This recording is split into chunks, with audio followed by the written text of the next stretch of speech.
This is the Lone Crater YouTube. We hope this video helps. In this video, I will show how to connect Samsung Frame Full Guide. Start by placing the TV near your router and powering it on, then follow the on-screen setup prompts to choose language and connect to Wi-Fi.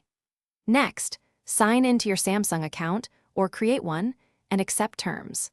Finally, update the TV firmware when prompted and adjust picture settings to match your room lighting for optimal art display and TV viewing. In this video, I will show how to connect Samsung Frame Full Guide. Open SmartThings on your phone, tap Add Device, and select the frame from available devices.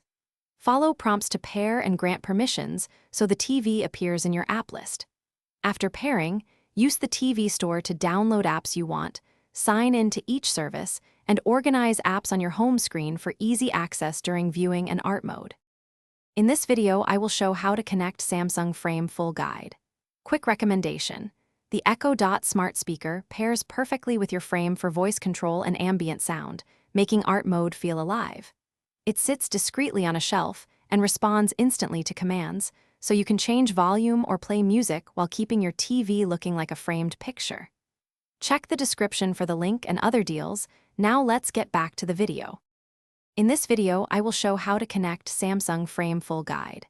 To make art mode look natural, pick high-resolution images and set the matte style to match your wall.